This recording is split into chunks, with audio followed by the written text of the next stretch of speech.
எஜமானின் இயேசு முகம் தேடுவே, என் கண் கர்த்தாவின் கரம் நோக்குமே.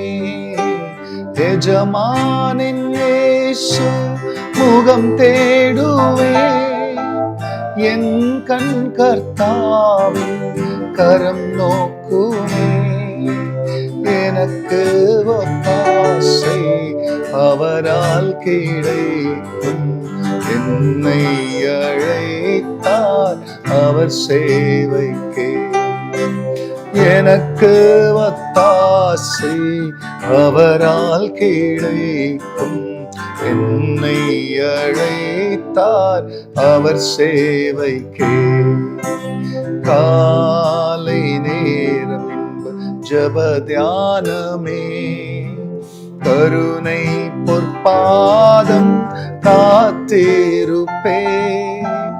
அதிகாலையில் அறிவை உணர்த்தி அன்போடு இயேசு தினம் பேசுவார். கர்த்தருடைய பரிசுத்த நாமத்திற்கு மகிமை உண்டாவதாக.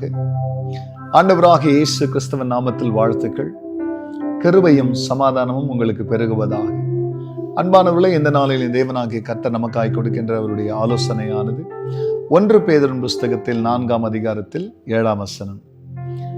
எல்லாவற்றுக்கும் முடிவு சமீபமாயிற்று, ஆகையால் தெளிந்த புத்தி உள்ளவர்களாயிருந்து ஜெபம் பண்ணுவதற்கு ஜாக்கிரதை உள்ளவர்களாயிருந்து. அன்பானவர்களே, இந்த இடத்துல அப்போஸ்தலனாகிய பேதுரு திருச்சபைக்காக அவர் தன்னுடைய நிருபத்தை எழுதும் பொழுது சபையை விழிப்புணர்ச்சிக்கு நேராக வழி நடத்துவது எது என்பதை அறிந்த ஒரு மனிதனாக, இயேசுவோடு கூட இருந்த நாட்களிலே அவர் அதிகமாய் ஜெபித்ததை பார்த்தவர்கள், அவருடைய ஜெபத்தின் வழியாய் நடந்த அற்புதங்களை பார்த்தவர்கள், அதனால் இழுக்கப்பட்டு போதகரே எங்களுக்கு ஜெபிக்க கற்றுக் கொடுங்கள் என்று கேட்ட ஒரு மனுஷன் பிற்காலத்தின் ஜெப வீரனாய் மாறி, அந்த ஜெப வீரன் இப்பொழுது நம்ம கொடுக்கிற ஆலோசனை, எல்லாவற்றுக்கும் முடிவு சமீபமாயிற்று. நம்ம என்ன உலகம் இன்னும் நீடிச்சுனுக்கும், நம்மளும் நீடித்த நாட்களா வாழ்வோன்னு பிரியமல்ல. இந்த உலகத்தினுடைய பின்பதாக ஓடுகிறவர்கள் இன்றைக்கு அநேகர் ஆய்விட்டார்கள். முடிவை மறந்து. உலகத்திற்கு முடிவு இருக்கிறது, உலகத்தில் வாழ்கிற ஒவ்வொரு மனிதனுக்கும் முடிவின் நாட்கள் இருக்கிறது.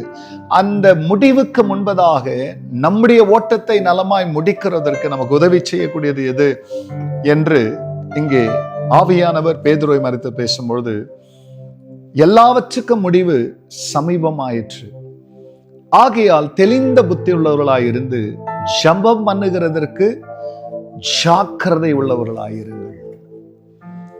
ஒரு மனிதனுடைய வாழ்க்கையில, ஒரு மனுஷனுடைய வாழ்க்கையில பின்மாற்றம் அடைவதற்கான பிரதான காரணம், விசுவாசத்தை விட்டு மறுதலித்து போகிறதற்கான பிரதான காரணம், தேவ பக்தியை இழக்கிறதுக்கான பிரதான காரணம், தேவ சித்தம் செய்யாமல் போவதற்கான பிரதான காரணம், தேவனிடத்தில் உறவு கொள்ளுகிறதான தெளிந்த புத்தி ஜெபிக்கிறதற்கு இல்லை என்றால், குழப்பத்தின் ஆவிகள் நம்மை தெளிவாய் குழப்பப்படுகிறோம் என்பதை கூட தெரியாதபடிக்கு பிரியமல்லே மயக்கத்தோடு கூட தெளிந்த சிந்தையை இழந்தவர்களாய் நாம் வாழ தொடங்கி விடுவோம். அதன் வழியாய் முடிவு பிரியமல்லே தேவன் வரும்பொழுது பயங்கரமா இருக்கும் என்பதை அறிந்த பேதுரு இவைகளை நமக்கு பிரியமல்லே எச்சரிக்கிறார்.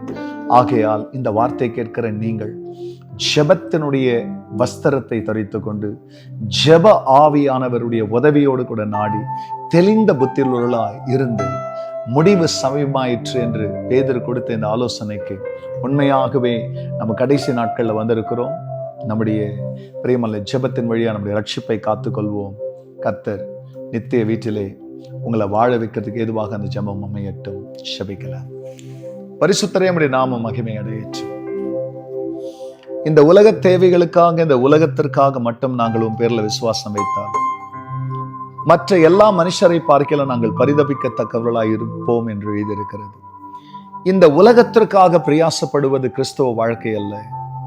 ஆண்டவர் இந்த உலகத்தில் இருக்கிறவர்களை ரட்சித்த பிறகு முடிவிலே மகிமையிலே சேருவதே கிறிஸ்தவ வாழ்க்கை என்பதற்கு ஜெபம், ஆண்டவரே உமது மக்களின் ஜாக்கிரதையாய் மாறட்டும். முடிவுக்கு உன் பிள்ளைகள் நல் முடிவை காணுகிற ஜெபங்களை செய்யட்டும். எல்லா மகிமையும் கர்த்தர் நேரிடும். நல்மீட்பர் இயேசுவின் நாமத்தில் பிதாவே, ஆமென், ஆமென்.